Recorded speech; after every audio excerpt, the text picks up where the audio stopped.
الله أكبر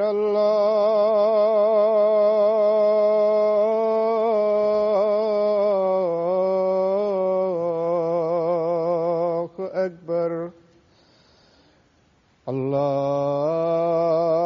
الله أكبر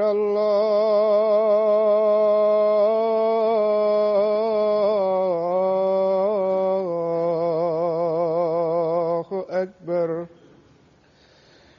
أشهد أن لا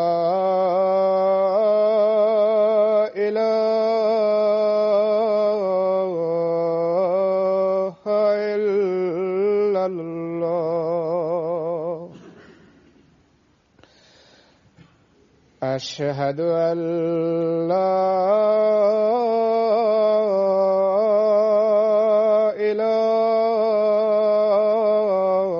إله إلا الله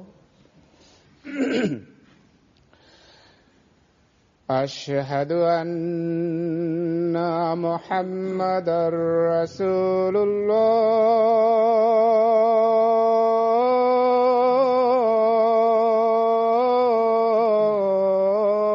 الله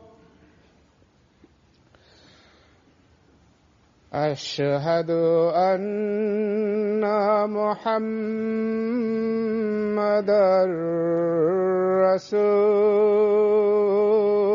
رسول الله حي على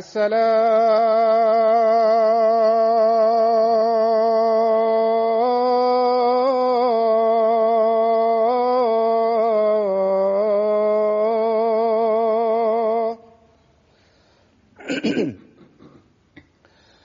حي على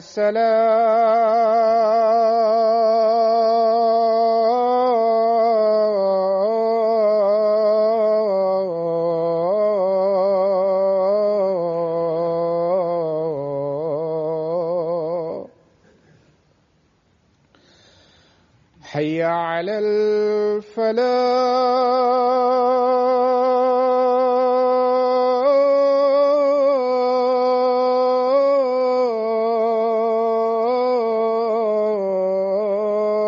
الفلاح حي على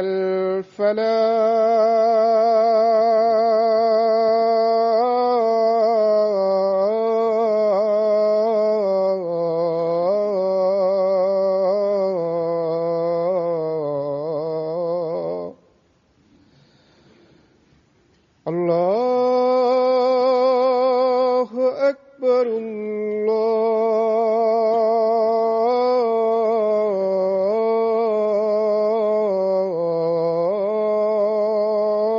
الله أكبر لا إله إلا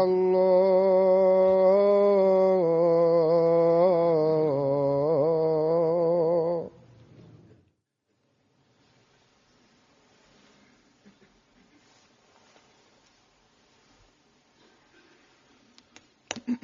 السلام عليكم ورحمة الله.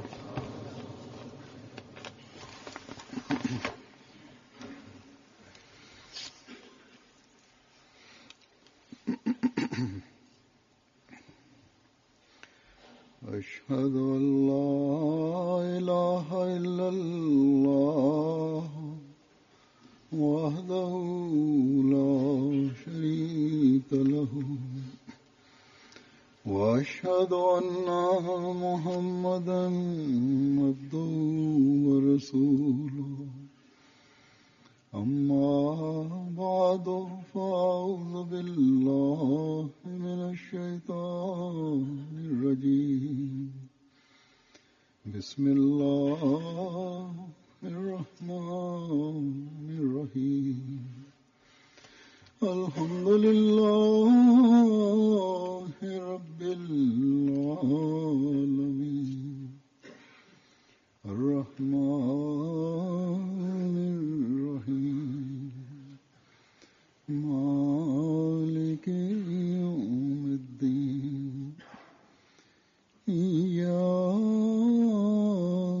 نعبد وإياك نستعين اهدنا الصراط المستقيم صراط الذين أنعمت عليهم غير المغضوب عليهم ولا الضالين.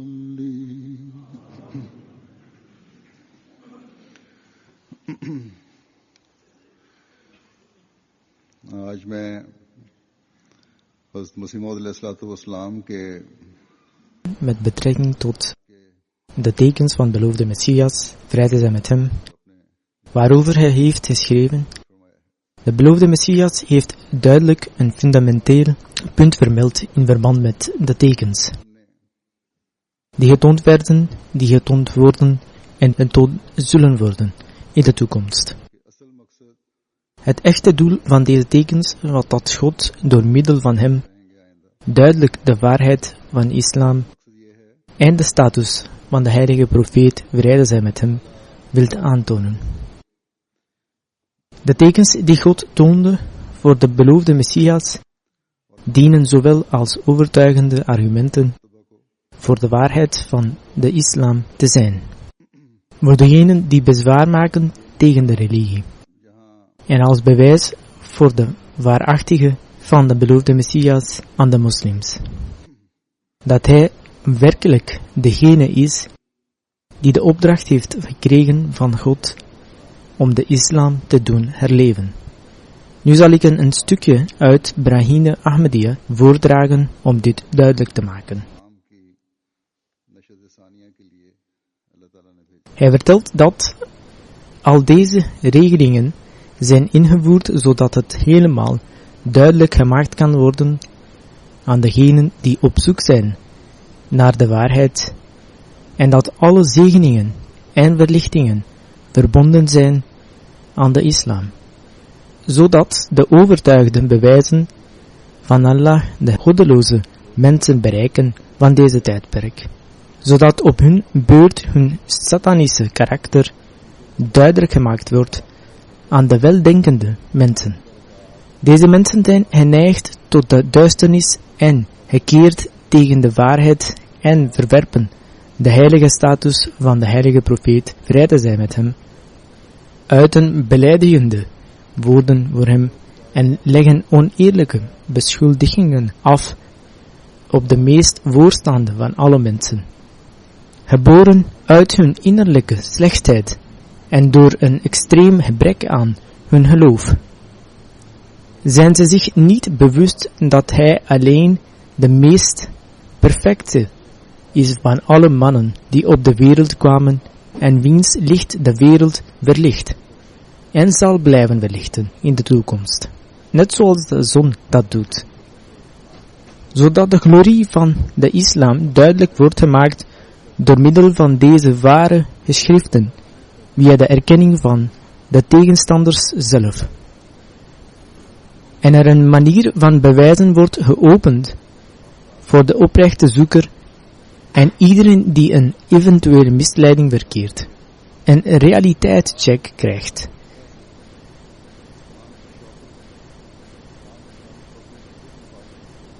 Een andere reden voor het opschrijven van deze visioenen en openbaringen is dat om de kracht van het geloof van de gelovigen te versterken, zodat hun harten versterkt en verzekerd zijn, en dat zij een perfecte geloof kunnen hebben, dat het rechte pad alleen de islam is. Nu is er slechts één profeet en één boek onder de hemel, namelijk de heilige profeet, vrede zij met hem. Die profeet is de heilige profeet, vrede zij met hem, de uitverkorene en de meest verhevene en de perfecte boodschapper van alle profeten. Hij is de zegel van alle profeten en beste van alle mensen. En door de heilige profeet, vrede zij met hem, te volgen, kan men God de Almachtige vinden, waardoor alle sluiers van de duisternis opgeheven worden en de tekens van ware redding meegemaakt worden in dit leven. Het boek is de Heilige Koran, dat effectiviteit en ware en volmaakte begeleiding omvat. Door middel van dit heilige boek verkrijg je kennis en begrip van het goddelijke en wordt de hart gezuiverd van de menselijke zwakheden. En de mens wordt uit onwetendheid, onachtzaamheid en twijfels gehaald en komt terecht in het stadium van volledige zekerheid. Een andere reden voor het opschrijven van deze visioenen en openbaringen en getuigenissen van andere mensen is voor de moslims, zodat ze altijd sterke argumenten bezitten. En dat het duidelijk is voor de mensen wanneer de slechte, ongoddelijke mensen die slecht van aard zijn en die oneerlijk strijden met de moslims, afgeranseld en het zwijgen wordt opgelegd. Zodat de zoeker van de waarheid van dit tijdperk en van de toekomstige generaties worden beschermd tegen de giftige lucht van goddeloosheid en de dwaling die er tijdens deze dagen heerst. Omdat veel van dergelijke aspecten zullen ontvouwen die bestemd zijn om te manifesteren in de toekomst. Dus wanneer dit tijdperk verdwenen is en er nieuwe wereld wordt onthuld, dan zie je zelf de waarheden die in het boek staan beschreven. En zullen deze openbaringen het meest gunstige zijn voor de versterking van het geloof, inshallah. Brahine Ahmadiyya, Rouhani Khazain, pagina 555, 558. Deze tekst komt uit de eerste 4 delen van Brahine Ahmadiyya. De betekenis van deze tekst is niet beperkt tot het tijdstip van de bekendmaking ervan. In feite, deze tekens zullen ook verschijnen in de toekomst, in de komende tijden en zijn bedoeld om de waarheid van de islam te bewijzen. Het is verbazingwekkend dat de mensen niet eens proberen om deze tekens te zien, maar wel heel snel bezwaar maken dat hij in allerlei talen zoals Urdu, Engels en Arabisch gemixt openbaringen kreeg van God. Het was Gods wil in hoeveel talen hij zijn woorden aan de beloofde Messias openbaarde. En inderdaad, buitenstaanders waren getuig van deze openbaringen, en ze bewezen de waarheid van de heilige profeet, vrede zij met hem. Het boek Brahine Ahmadiyya blijft zelfs vandaag een teken voor mensen met geestelijke inzicht. Dit boek en zijn andere boeken worden als bronnen voor de begeleiding van mensen beschouwd. De beloofde Messias maakte zijn profetieën pas openbaar nadat hij kennis had gekregen van God. In dit verband vermeldt hij in zijn boek Kashtienu zaken van het onzienlijke die God heeft geopenbaard aan mij en die op tijd werden vervuld, zijn niet minder dan 10.000. Echter slechts 150 van deze zijn opgenomen in het boek Nuzul al-Masih, die onder publicatie is, samen met bewijzen en getuigenissen. Geen een van mijn voorspellingen is onvervuld gebleven, tot tenminste een van de 2 delen zijn niet onvervuld gelaten. Zelfs als een persoon zijn hele leven zoekt naar zulke voorspellingen en die ik heb geuit en niet is vervuld, dan zal hij er geen een vinden. Al blijft hij zoeken tot het einde van zijn leven. Hoewel hij mag zeggen wat hij wil uit beschaamdheid en onwetendheid. Ik zeg het met overtuiging dat de meeste en duidelijke van mijn duizenden voorspellingen zijn uitgekomen en dat 100.000 mensen hiervan getuigen zijn. Als er hiervan een voorbeeld wordt gezocht bij de voorgaande profeten, dan kan het nergens anders gevonden worden dan bij de heilige profeet, vrede zij met hem. Hadden zijn tegenstanders de zaak opgelost op basis hiervan, dan zouden hun ogen eeuwen geleden hopend zijn. Ik was bereid om hen een enorme beloning te geven als zij met een voorbeeld van deze voorspellingen konden komen. Wat anders kunnen wij zeggen dan het toeschrijven aan slechtheid en het slecht denken van mensen alleen maar uit moedwil of dwaasheid gezegd wordt dat deze voorspellingen niet zijn uitgekomen. Dit is geen klein zaak voor duizenden voorspellingen die met nauwkeurigheid zijn uitgekomen en dat duizenden levende getuigen hiervoor aanwezig waren. Het is alsof het zien van de glorierijke God. Heeft iemand los van de tijd van de heilige profeet, vrede zij met hem, waargenomen dat duizenden profetieën werden gegeven en dat zij allemaal zijn vervuld zo helder als de dag en dat duizenden mensen getuigen waren van de vervulling. Ik weet voor zeker dat zoals God, de Almachtige, zich in deze tijd manifesteert en honderden zaken van het ongezien ontvouwt aan zijn dienstknecht. Maar weinig voorbeelden van deze tijd kunnen gevonden worden in de vroegere tijden. Kustjenu, pagina 6 tot 7. Over een aantal voorspellingen waarover de beloofde Messias heeft vermeld in het boek Nuzul al-Masih, zal ik een paar als voorbeeld vermelden. O Ahmed, barmhartigheid zal op je lippen stromen. Wij hebben jullie overvloedige punten van wijsheid gegeven. Dus uiteraard, mijn woorden waren wonderbaarlijk en niemand kon ze bestrijden.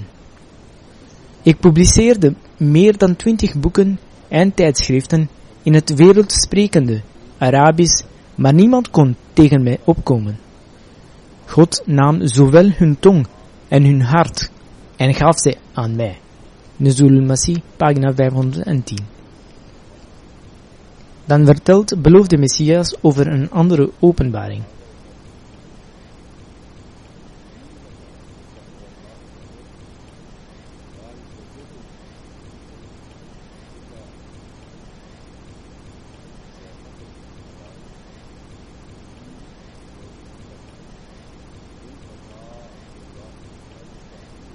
Ze zeggen van waar heb je deze status? Het is bedrog. Wij zullen u niet aanvaarden tenzij wij God zien. Deze mensen zullen niet accepteren apart van een teken over de dood. Zeg tegen hun dat de dood, dat wil zeggen dat de pest op komst is. Daarom heb geen haast met mij. Deze profetie werd 20 jaar voor het uitbreken van de pest bekendgemaakt. Nuzul al-Masih, pagina 510. Dan vermeldt hij over een andere profetie dat...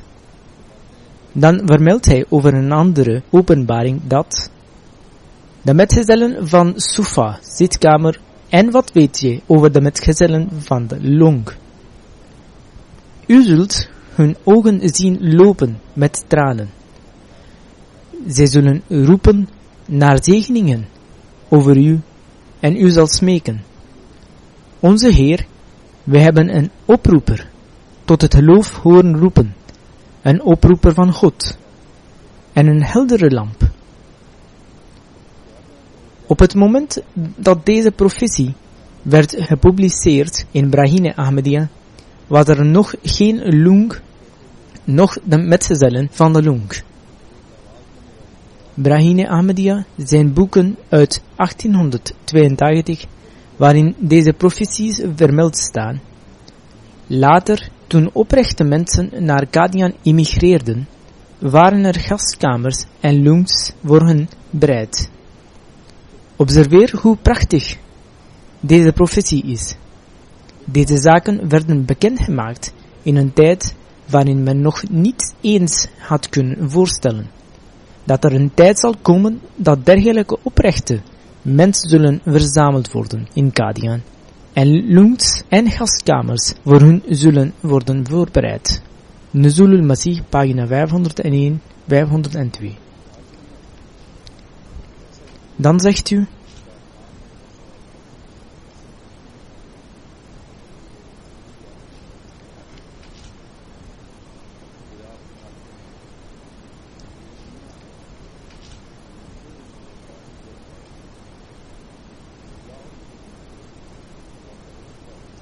de tegenstanders zullen van plan zijn om het licht van God te blussen met de adem van hun mond.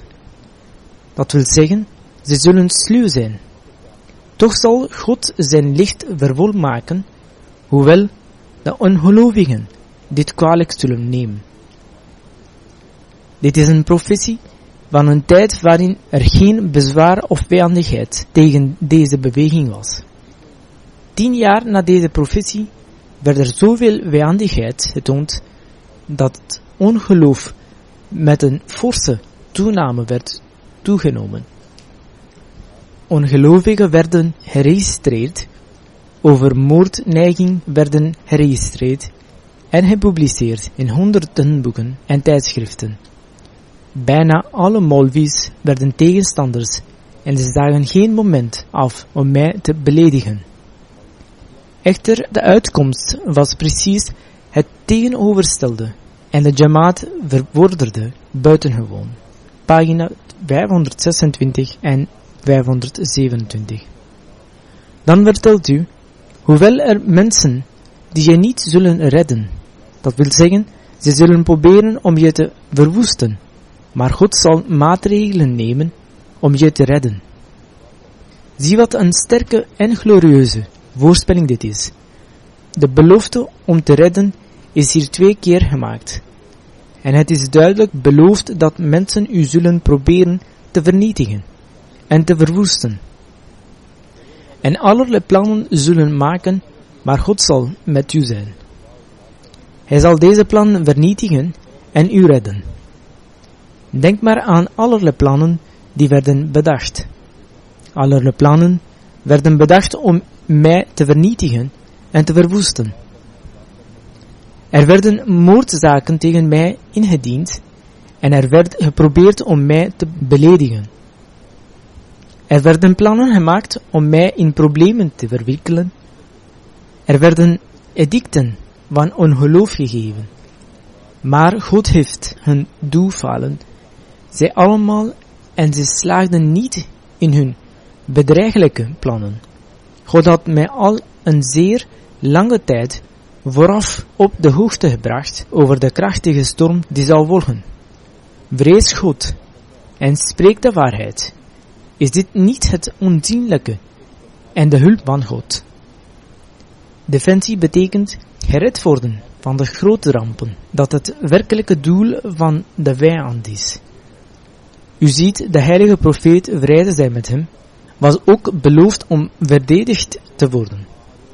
Hoewel hij ernstige verwondingen opliep in de veldslag van Ohud, en de slag vond plaats na de belofte van de verdediging. En op dezelfde manier heeft Allah de verhevene aan de Hazrat Isa, vrede zij met hem, gezegd: en toen ik de kinderen van Israël ervan weerhield u te doden. Hoofdstuk 5, Surah Maida, vers 111.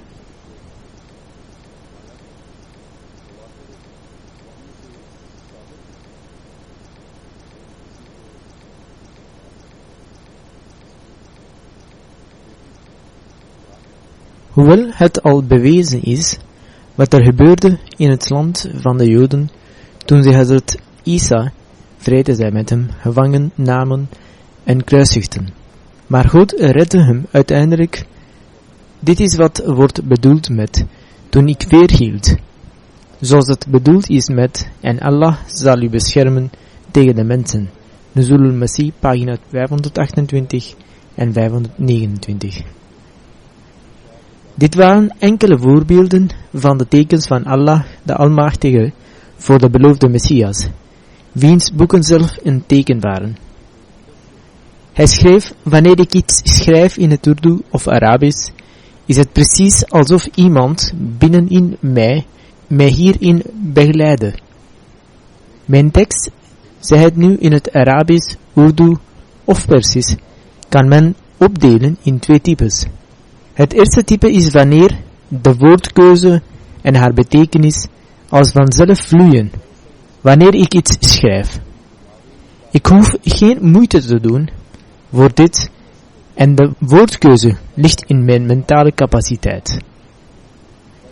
De woorden en hun betekenissen zijn zodanig gekozen dat het voor mij mogelijk is zij te schrijven, zonder enige bijzondere genade te verkrijgen van de Almachtige God, en slechts met de zegen van zijn ondersteuning, die in de aard van het menselijke vermogen liggen.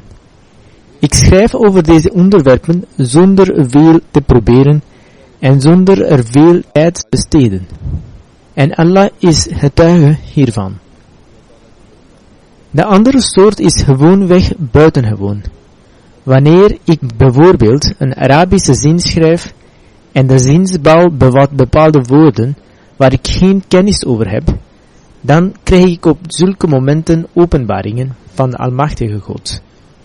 Hij leidt mij er doorheen, de zin, en de Heilige Geest brengt die woorden in mijn hart, als openbaringen, en maakt ze volslagen voor mij. Op dergelijke momenten heb ik geen controle over mijn zintuigen. Tijdens het schrijven in het Arabisch bijvoorbeeld, was ik op zoek naar het exacte woord voor Bishari Ajal, omdat het zinbouw anders niet zou kloppen. Onmiddellijk kwam het woord Dafa in mij op als een openbaring, dat precies hetzelfde betekenis als Bisharia Ajal. Of bijvoorbeeld tijdens het schrijven zocht ik naar een woord voor zwijgen, naar bedroevigheid, wat ik niet wist, en meteen werd het woord Wajum geopenbaard. Hetzelfde geldt voor Arabische zinnen.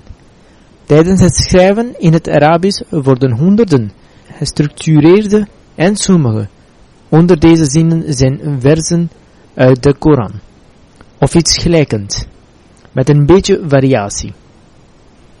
Soms realiseer ik mij een beetje later dat een Arabische zin geopenbaard werd door God de Almachtige, en dat het in een boek voorkomt.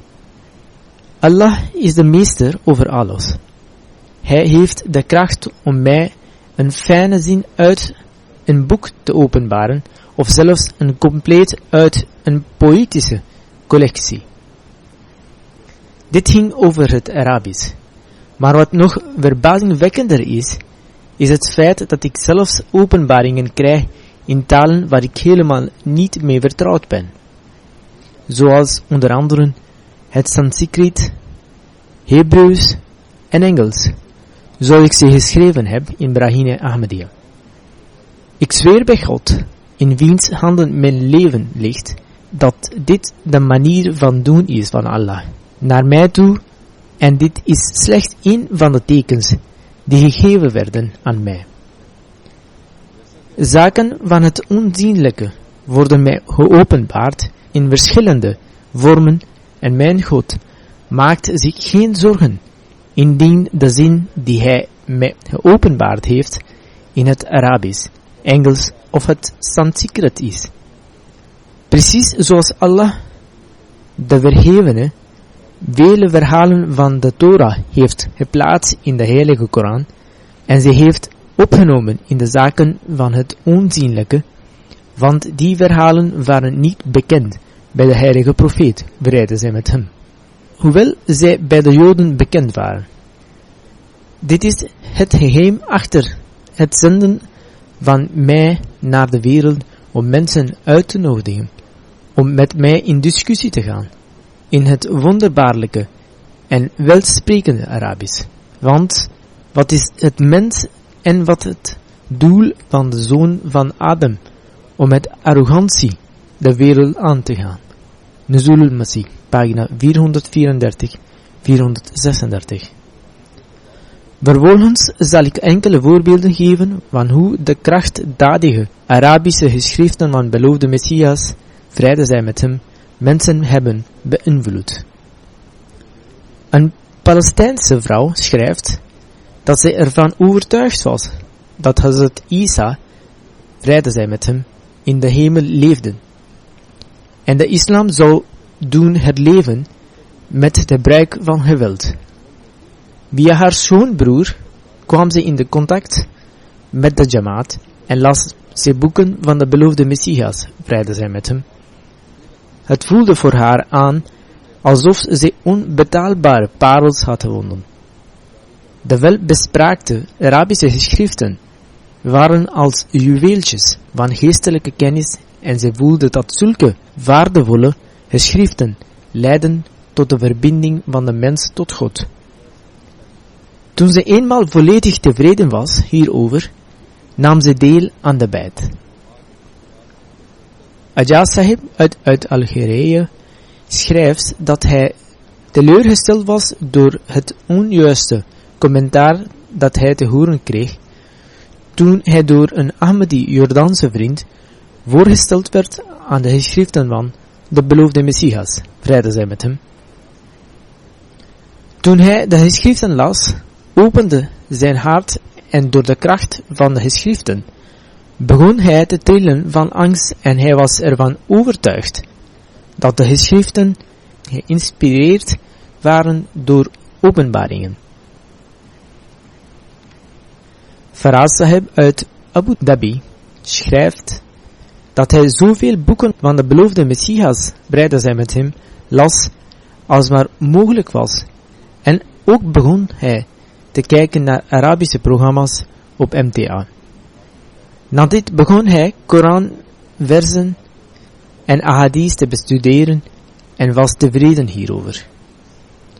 Nu had hij twee opties, ofwel zou hij blijven wachten op een militante Mahdi en zo verbonden blijven met het foutieve geloof, of hij zou het Ahmed accepteren die de schoonheid van de islam en de heilige profeet, vrede zij met hem, had gepresenteerd, zoals de imam Mahdi dit zou doen.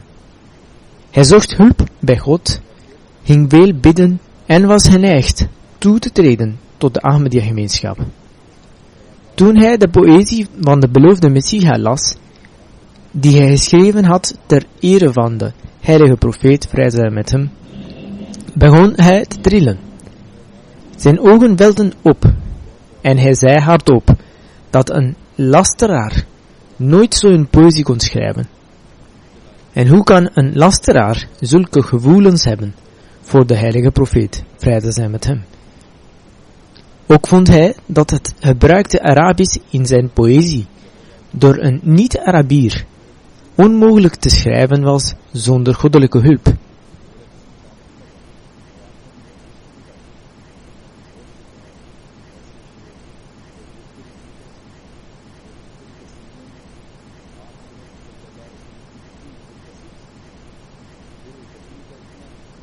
Abbas Sahib, die een Arabier is en in Italië woont, zei dat hij naar MTA keek, ondanks hetgeen dat Molvi hem tegenhielden. Een keer hoorde hij de qasida van de beloofde Messias, vrede zij met hem, op MTA. Terwijl hij luisterde, zag hij het beeld van de beloofde Messias en zei spontaan luidop: bij God, een leugenaar kan nooit zulke gevoelens uiten. Deze persoon is zeker van God.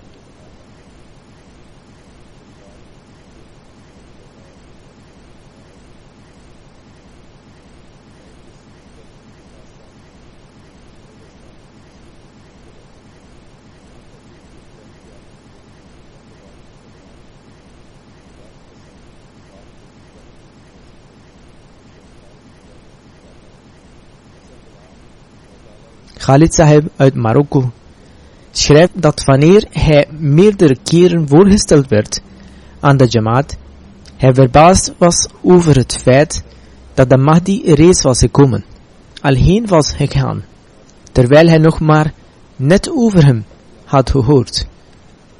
Hij dacht erover na en ging bidden voor begeleiding en begon te lezen op de Arabische website van de gemeenschap. De filosofie van de leer van de islam was het eerste boek dat hij las en hij las het meerdere keren uit. Het onderwerp van dit boek bracht hem steeds in een soort trance. Na het lezen van diverse andere boeken voelde het voor hem aan alsof hij een schat had gevonden. Hani Sahib schrijft over Mada Sahib dat hij een paar vragen had gesteld en naar aanleiding hiervan werden hem enkele exacten uit de geschriften van de beloofde Messias, vrede zij met hem, toegestuurd. Hij was onder de indruk, hij zegt dat de geschriften zijn hart hebben geopend en dat hij blij was dat hij dergelijke spiritueel materiaal te lezen kreeg in dit tijdperk.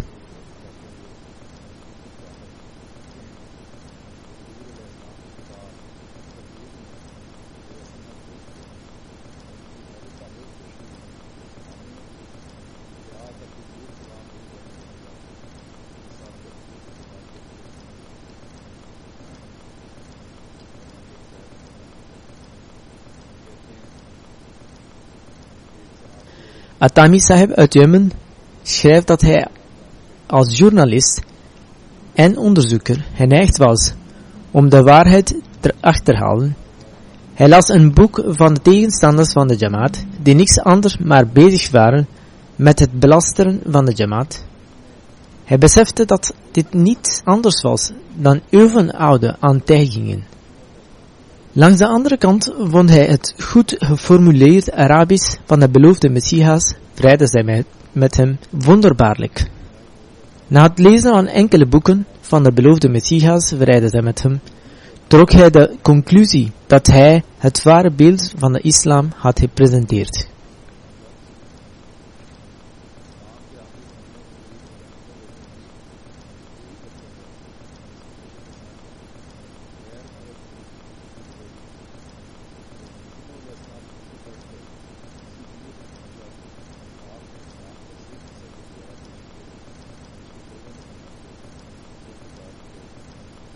Hayat Sahib uit Iran schrijft dat hij geboren werd in een Shiïtische familie en geneigd was in de religie.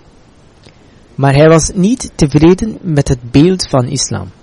Hij voelde dat er iets ontbrak en raakte ervan overtuigd dat het nodig was om te verbeteren. Het vriend stelde hem aan MTA voor.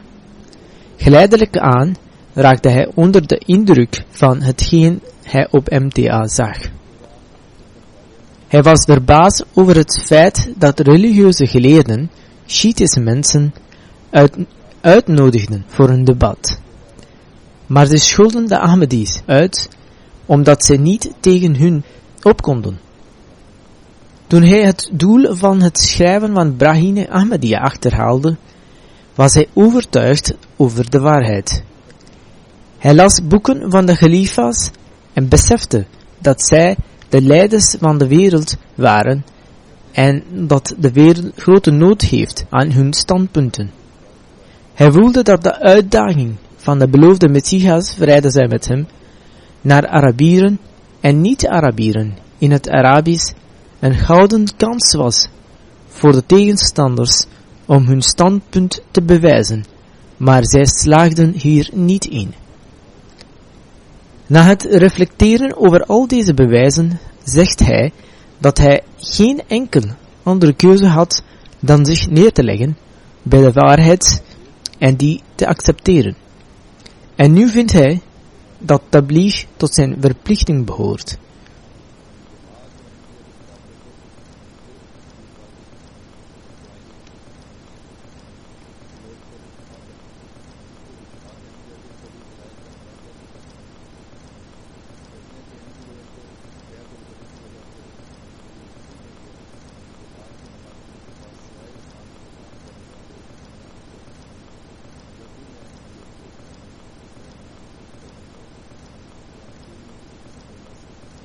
Er zijn tal van dergelijke voorbeelden, maar ik presenteer er vandaag slechts enkele.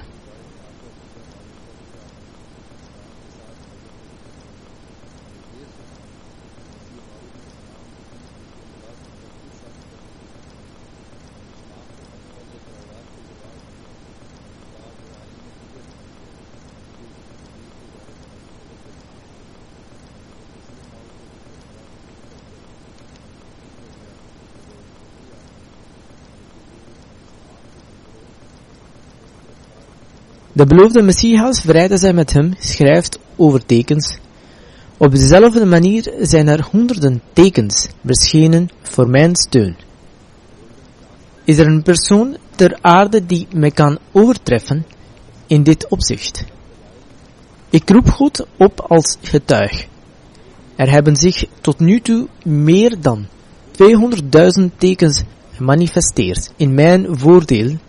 En min of meer 10.000 zielen hebben de heilige profeet, vrede zij met hem, gezien in dromen, in de welke hij, de heilige profeet, zijn getuigenis aflegt in mijn voordeel.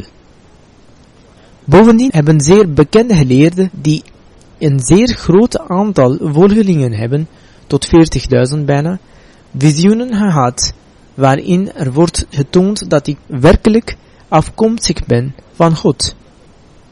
Sommigen onder hen overleden 30 jaar voor mijn komst, zoals bijvoorbeeld een geleerde Gulab Shah genaamd, die in het district van Ludhiana woonde, en die Mia Karim Bakhsh van Jamalpur had verteld dat Jezus geboren is in Kadian, en dat hij Ludhiana zou bezoeken. Mia Karim Bakhsh was een rechtvaardige man van middelbare leeftijd die zeer gelovig was in de eenheid van God. Hij kwam om mij te bezoeken in Ludhiana en vertelde mij over deze openbaring, waarvoor de molvis hem lastig vielen, maar hij gaf geen aandacht aan hen. Hij vertelde me dat Gulab Shah placht te hebben gezegd in zijn aanwezigheid dat Jezus, de zoon van Maria, niet meer leeft. Hij is dood. Hij zal nooit meer terugkeren naar de wereld. Mirza Ghulam Ahmad is de Jezus van deze natie, die onder goddelijke macht en wijsheid is gemaakt in de gelijkenis van Jezus, en in de hemel is hij benoemd tot Jezus. Hij herhaalde de woorden: O Karim Bakhsh, wanneer Jezus geopenbaard zal worden, zal je zien hoe bitter de tegenstanders hem zullen proberen te verzetten. Maar zij zullen hier niet in slagen. Hij zal naar deze wereld gestuurd worden om de verminkte en vervormde commentaren van de heilige Koran te wissen en te verfijnen. Die beloofde Messias weer in hun originele perspectieven zal presenteren aan de wereld. In deze openbaring hadden wij wijzen er duidelijk op gewezen dat Mia Karim Bakhsh een hoog leeftijd zou bereiken en de Messias persoonlijk zou zien. Tazkiratul Shahadatain, pagina 36 en 37. Vervolgens zal ik vertellen over sommige incidenten van mensen die de beloofde Messias, vrede zij met hem, accepteerden na het zien van de heilige profeet, vrede zij met hem, in hun dromen, zowel uit de tijd van de beloofde Messias als uit de huidige tijd.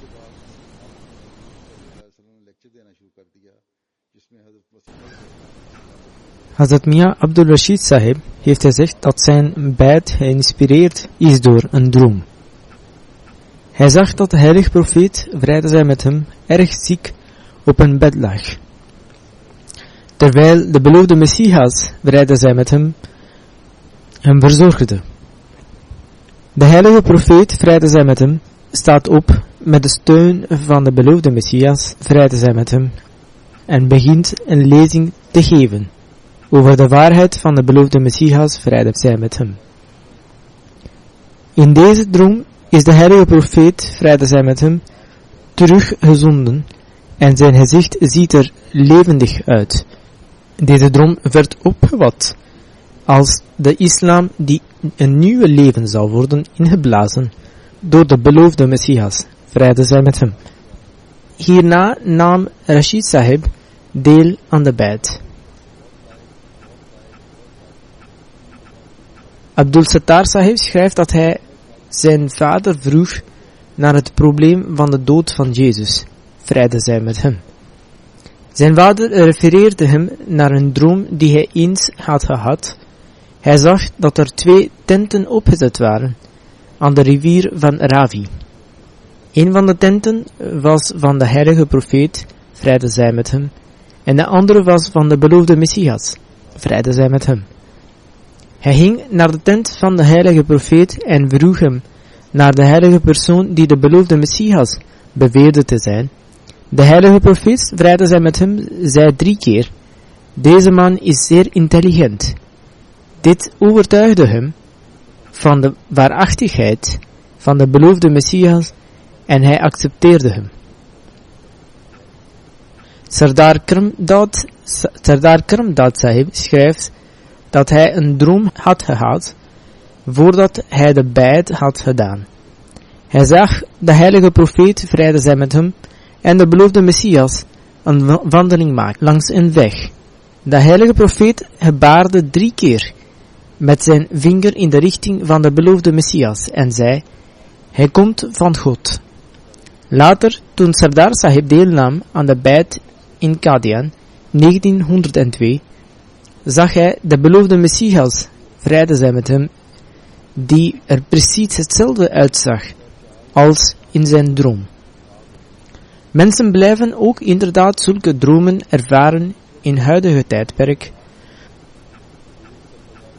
Mohammed bin Ahmed Sahib woont in Duitsland en zegt dat hij reeds lange tijd wou schrijven, maar telkens in twijfel werd gebracht. Omdat hij niet kan schrijven tot hij zich in een speciale geestelijke stemming is en de tevredenheid van God kan voelen. Hij is momenteel engineering aan het studeren in Duitsland. Zijn jeugd bracht hij met zijn ouders door in Saudi-Arabië, waar hij niets hoorde over de Ahmadiyyat. In 2004 of 2005 zag hij eens de heilige profeet, vrede zij met hem, in een droom. Hij stond op een mooie minaret en gebaarde naar de maan met zijn vinger. Het was een volle maan die in de buurt was en het licht werd wijd verspreid. Terwijl de minaret in het midden stond, de heilige profeet, vrede zij met hem, vertelde hem iets in gebaren, wat hij niet begreep. De heilige profeet, vrede zij met hem, was zeer vriendelijk en hij voelde aan dat woorden dit niet kunnen uitdrukken. Hierna ging de heilige profeet, vrede zij met hem, weg. Op het gezicht van heilige profeet zag men de druk van de zorgen voor de mensheid. Na het ontwaken voelde hij zich alsof hij verheven werd van de grond en voor vele dagen sprak hij weinig met de andere mensen. Hij begreep de betekenis van de droom niet, tot hij dit aan zijn vader vertelde. Tot zijn verbazing had zijn vader ook de heilige profeet, vrede zij met hem, in een droom in 1979 gezien. In die droom bracht heilige profeet, vrede zij met hem het blijde nieuws van de geboorte van een zoon die hij Mohammed moest noemen. Dit vertelde zijn vader aan hem in 2007, toen hij niks afwist van de Jamaat. Later in Syrië werd hem de Jamaat voorgesteld, die hij begon te bestuderen. Hij vond dat haar overtuigingen overeenkwamen met de standpunten die hij besprak met zijn vrienden als jongere. Zoals bijvoorbeeld dat de Dajjal de macht en invloed van westerse landen is en de machten die het christendom verspreiden. Hij schreef naar mij en vertelde dat hij als het ware huilde tijdens het lezen van de boeken van de beloofde Messias, vrede zij met hem, en dat elke woord zou worden ingeprent in zijn ziel. Het is volgens hem onmogelijk uit te drukken hoe kostbaar het geloof wel niet is. De overwinning van de standpunten van de Jamaat op anderen was ook duidelijk. Hij gelooft dat de Ahmadiyya gemeenschap het ware geloof van de islam presenteert, met betrekking tot het geldig blijven van de Koran. De juiste uitleg hiervan, de eerbied van profeten, Khatm Nubuwwat enzovoort. Hij is van mening dat, hoewel de Jamaat geniet van een gedeeltelijke triomf, in de nabije toekomst zal genieten van volledige overwinning, inshallah. Rizwan Sahib uit Damascus, die na zijn studies wiskunde en informatica aan de Universiteit van Damascus begon te werken als reparateur van computers. Daarnaast gaf hij in de moskee ook Koranlessen aan jongeren. Hij heeft nooit echt lessen gehad in verband met de religie of de godsdienst. Daarom deed hij zelf onderzoek. Na een gebeurtenis ging hij zoeken naar de erkenning van God de Almachtige. De eerste openbaring die hij kreeg was de Koran en middel is tot herkenning en dat de oplossing van alle problemen van het leven hierin moeten worden gezocht. Toen begon Rizwan Sahib de Koran beter te bestuderen en de waarheid van de Koran werd hem duidelijk. Op een nacht las hij tijdens het gebed deze vers. Vertaling: degene wier sterven gericht is op het leven deze wereld en denken dat zij een bijzonder goed werk verrichten. Deze vers maakte hem bang. Hij vroeg begeleiding van Allah. Op dat moment kwamen er 2 jongeren aan de deur en vroegen over de Ahmadiyya gemeenschap. Hij zei dat zij kafir zijn en nam een boek en begon het voor te lezen. Daardoor kreeg hij een raar gevoel en stopte met het voorlezen. Hij vroeg zich af waarom hij zoiets aan het zeggen is over een gemeenschap waarover hij niks weet. Hij voelde dat hij fout was. Daarna vertelde hij dat hij een Ahmadi man ontmoette, namelijk Badr Sahib, die hem het boek De Filosofie van de Islam gaf. Hij kon het boek niet wegleggen. Het onderwerp dat mij het meest beïnvloedde was over de openbaringen van God. 6 maanden geleden had ik gedroomd dat ik bij God de Almachtige was. Toen zei Allah: heb jou het middel geschonken dat jou zal beschermen. Ik begreep het niet en durfde ook niet te vragen aan Allah wat er daarmee bedoeld werd. En ik zei toen daarop: gehoord en gehoorzaamd. Toen zag ik een engel die er gepantserd uitzag. Die engel zei tegen mij: zeg tegen je vriend Basit dat hij zich aan La ilaha illallah moet vasthechten. Nadien las ik alle Arabische boeken van de beloofde Messias, vrede zij met hem. Deze hadden een magische invloed op mij. Toen deed ik istikhara en kreeg eerst vers 66 van Surah Al-Kahf te horen.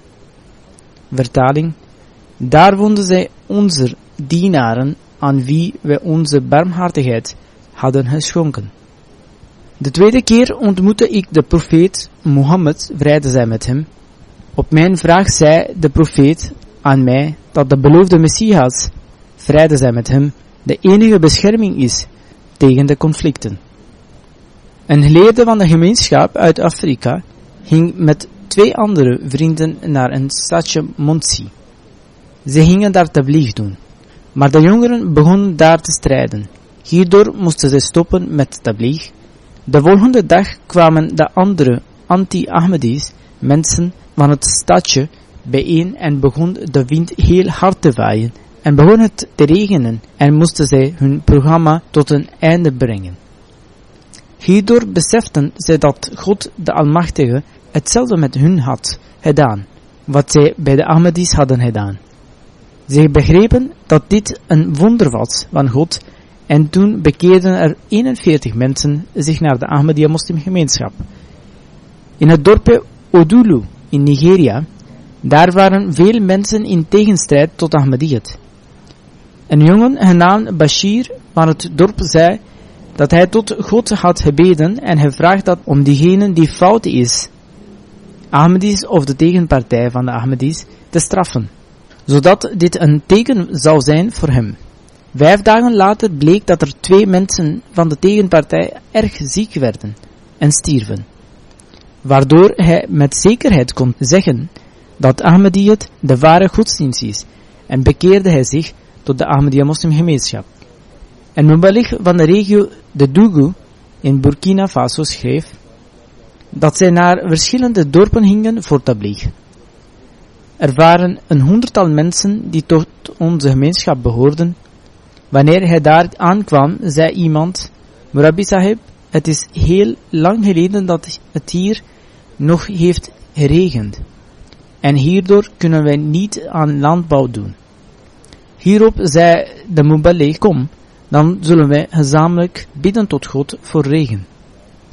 Volgende dag ging het dorp bidden tot God, behalve de tegenstanders van Ahmadis en hun imam. Zo had God hun gebed geaccepteerd en begon het in de avond te regenen. Die teken had een sterke invloed op de christenen en anti-Ahmadis en hadden er 90-tal mensen tot de Ahmadiyya bekeerd. De beloofde Messias, vrede zij met hem, vermeldt: onze gemeenschap moet een hechte relatie hebben met God. Wij moeten God dankbaar zijn voor de tekens die hij met zijn macht getoond heeft voor de gemeenschap.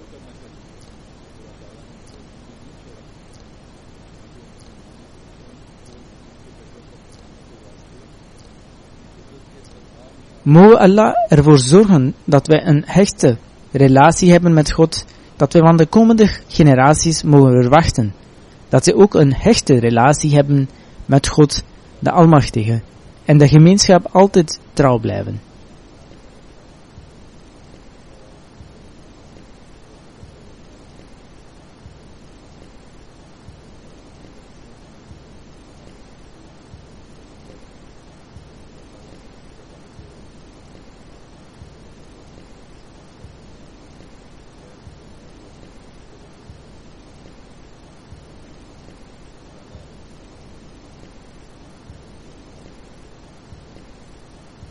Er is een trieste mededeling. Ik zal 2 janada-gebeden voorleiden. De eerste janada is van de heer Raziuddin Sahib, de zoon van Muhammad Hussain Sahib uit Karachi. Hij werd op 8 februari 2014 gemarteld, toen hij samen met zijn echtgenote en neef op weg was naar zijn werk. Die dag was er een staking in de stad. Toen hij vertrok had zijn echtgenote hem gezegd dat hij beter niet kon gaan. Maar hij ging toch. 2 mannen kwamen op een motorfiets en schoten op hem.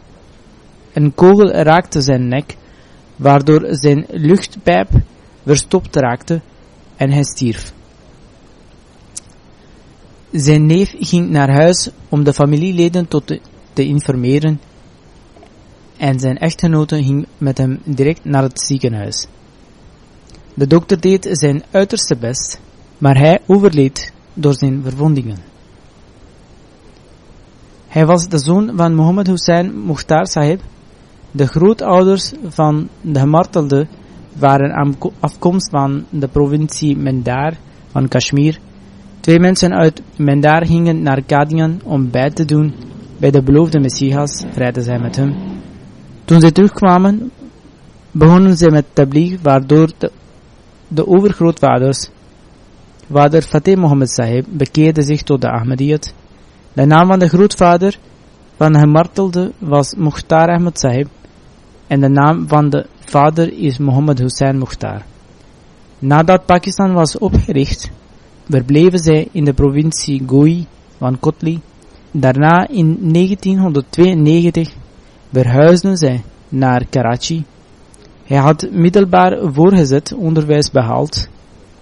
Daarna werkte hij voor 6 jaar in een fabriek als arbeider Hij was 26 jaar oud toen hij werd gemarteld. Hij was een lief en zacht van karakter en gaf heel veel respect aan anderen. Hij respecteerde ook het systeem van het gemeenschap en de medewerkers. Ook vrienden buiten de gemeenschap hadden een positieve mening over hem, dat hij nooit iemand slecht had behandeld. Verschillende malen hoopte hij dat hij in de weg van Allah zou sterven. Enkele dagen voor de marteling droomde hij dat er een jongen hem aanviel met een bijl, waardoor hij wakker werd. 2 dagen voor marteling droomde ook zijn echtgenote dat haar man trouwde, maar nadien zag het dat er janaza lag.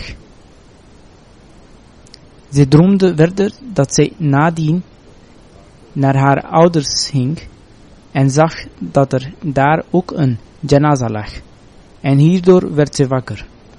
De vader van de gemartelde droomde ook dat zijn oudste zoon, Mohammed Ahmed, naar hem kwam en zei dat hij nog 17 dagen heeft. De gemartelde was Musi en werkte als bewaker van de moskee.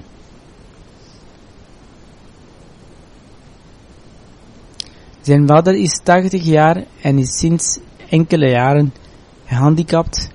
De gemartelde was de enige met inkomen in zijn familie. Zijn broers werden ook bedreigd en verliet hierdoor de stad. Nadien werd hij bedreigd. Naast zijn ouders heeft hij zijn vrouw, Nusrat Jabin Sahiba, en een dochter Atia al-Noor van 7 maanden oud achtergelaten. Moge Allah de sterkte geven aan de ouders, de familie, de echtgenote en de dochter en hun beschermen. De tweede janaza is van Dr. Khalid Yusuf Sahib, die op 7 februari 2014 in de Fazle Umar ziekenhuis overleed. Op 46 leeftijd. Dr. Sahib was een Musi en werd hierdoor begraven in Bashti Maqbara in Rabwa. De vadermoeder Sayyid Muhammad Yusuf Sahib was de amir van Jamaat in Nawabshah. Hij werd op 9 september 2008 gemarteld. Zijn moeder woont in Nawabshah. Hij had 3 dochters en 1 zoon. Amtul Shafi, Abida Yusuf en Ayan Ahmed, 9-jarige, en Iman Khalid, 5-jarige. Moge God de Heilige met hem zijn. Moge Allah sterkte geven aan de kinderen en hen beschermen. Na de marteling van zijn vader immigreerde hij van Nawabshah naar Rabwa. Hij hielp daar de armen. Maar ondanks de slechte omstandigheden moest hij immigreren. Hij was een dokter. Hij behandelde de patiënten heel zorgvuldig. De laatste keer wanneer hij naar het ziekenhuis was hij ernstig ziek, maar toch had hij die dag 80 patiënten behandeld.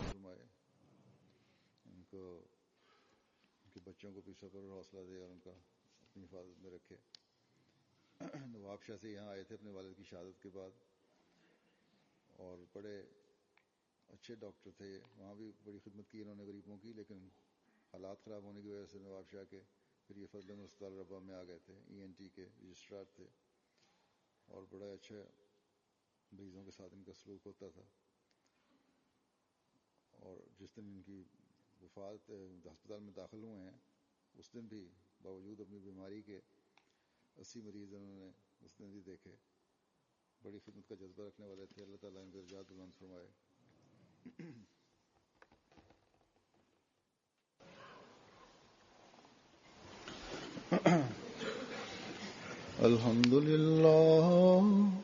अल्हम्दुलिल्लाह नहमदुहु व नस्तईनुहु व नस्तगफिरुहु ونؤمن به ونتوكل عليه ونعوذ بالله من شرور أنفسنا ومن سيئات أعمالنا من يهده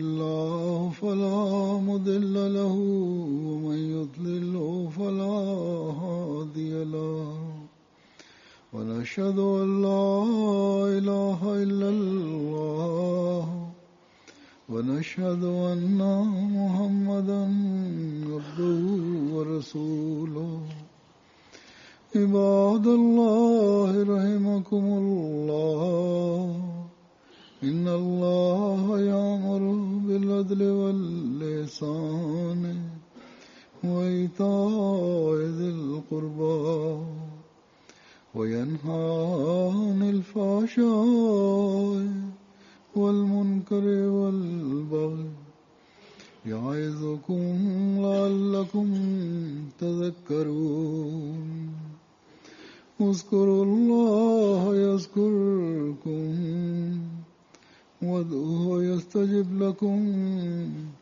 ولذكر الله أكبر.